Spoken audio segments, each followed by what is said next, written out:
Comment développer des crochets puissants? Comment créer un KO avec un crochet? C'est ce que nous allons voir dans cette vidéo.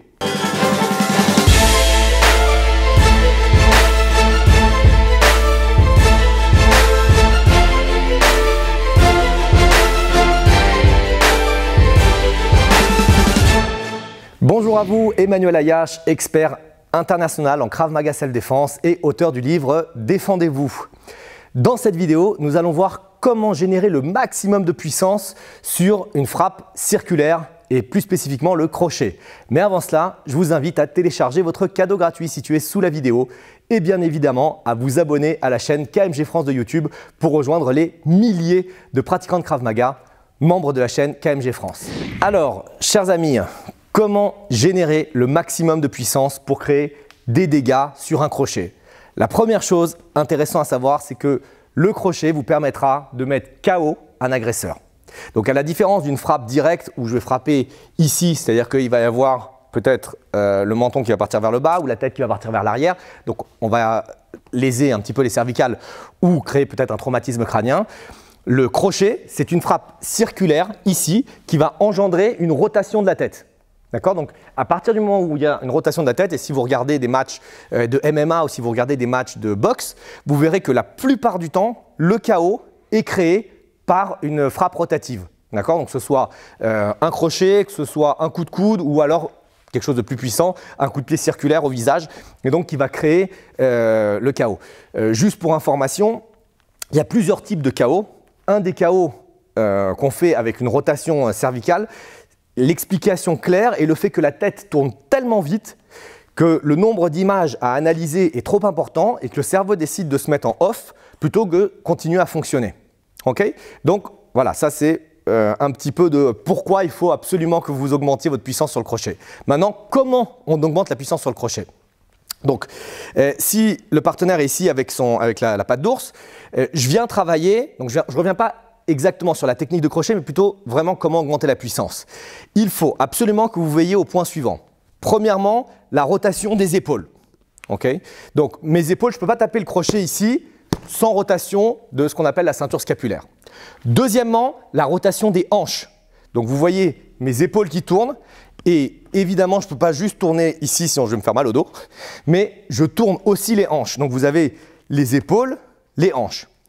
Et le troisième élément, c'est le pied du même côté. Donc vous avez l'épaule du même côté, la hanche du même côté, le pied du même côté. Tous ces éléments viennent tourner et pivoter en même temps. Ce qui veut dire qu'on maximise quoi? Le transfert de poids dans la direction de la frappe. D'accord? Sur un coup de poing direct, on avait vu dans une vidéo précédente qu'il fallait pousser vers l'avant. Sur une frappe circulaire, si tu mets la patte d'ours, il faut aller sur le côté. D'accord? Aussi fait avec la main gauche, aller sur le côté. Vous voyez que ma poitrine, elle est face à l'agresseur, plus ou moins au début de l'attaque. Quand je mets le crochet, je suis quasiment perpendiculaire à lui. Okay? Et du coup, je maximise le transfert de poids à l'intérieur. Et quelques points importants sur les types de crochets. On a plus ou moins deux crochets. Il y a le crochet court, c'est-à-dire que vous voyez qu'il est assez proche de moi et quand je frappe, j'ai le poing à distance plus ou moins de coude, c'est-à-dire que je pourrais frapper avec le coude et je peux frapper avec le poing. Et on a aussi les crochets un peu plus larges, c'est-à-dire que je suis ici et je vais frapper ici dans la cible. Okay, donc vous voyez que je suis beaucoup plus loin. Et je peux même frapper jusqu'à ce genre de position. Vous voyez qu'il met la patte d'ours plutôt vers le haut et je viens frapper ici. Donc ce qui est beaucoup plus générateur de puissance puisqu'il y a beaucoup plus d'élan et mon poing vient s'écraser dessus. C'est ce qu'on appelle le overhead, c'est-à-dire que je vais frapper ici. D'accord? On le voit très souvent en MMA. C'est la même chose. Ça veut dire que vous devez utiliser absolument votre puissance, votre masse pour générer de la force. Et si vous êtes juste ici, avec la frappe, avec le bras, il n'y a pas de force. Donc même en overhead, je viens mettre mon épaule, je viens mettre ma hanche, je viens mettre mon pied dans la cible et dès que j'ai frappé, je reviens en garde.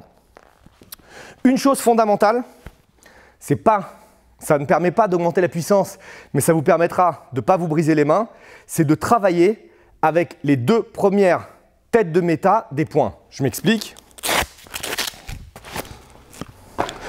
Lorsque vous frappez, vous devez absolument, vous voyez c'est un peu rouge ici, vous devez absolument viser avec ça. Peu importe la position de votre poing. Si vous générez de la puissance, c'est-à-dire si vous tournez bien les hanches, si vous tournez bien les épaules, si vous tournez bien le pied et que vous frappez avec 4 et 5, d'accord, ces têtes de méta ici, vous allez vous casser les doigts. D'accord. Dans la rue, si tu ne bouges pas, et je frappe pleine puissance ici, donc avec ça, ou je frappe pleine puissance ici, avec les petits, je me casse les doigts. D'accord. Il y a une fracture qu'on appelle la fracture du boxeur. C'est exactement ça, une force très importante qui vient ici et ça casse ici à la base du 5e méta. Donc vous devez absolument viser avec ça. Si jamais il est avec la patte d'ours, vous frappez ici, donc si vous voulez le poing ici, en Krav Maga, typiquement on tape dans cette position, c'est-à-dire paume de main vers vous. Mais dans tous les cas, c'est ces deux parties qui viennent frapper. Même en overhead, quand je suis loin, je m'arrange pour que ce soit ces deux parties qui viennent percuter. Voilà, c'est tout ce que je voulais vous dire pour cette vidéo. Il est extrêmement important que vous travailliez votre puissance de frappe, peu importe la frappe. Alors dans mes séries de vidéos que je vous propose sur la chaîne, je prends des techniques un petit peu aléatoires, mais très souvent les techniques les plus importantes.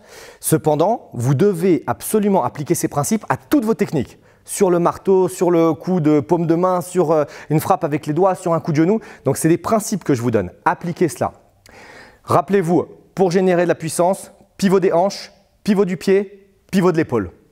Travaillez au maximum, travaillez dans le vide, travaillez avec des pattes d'ours, travaillez sur le sac lourd. Je vous souhaite un très bon entraînement. N'hésitez pas à commenter la vidéo si vous avez des questions, partagez, likez et je vous retrouve très bientôt pour une autre vidéo.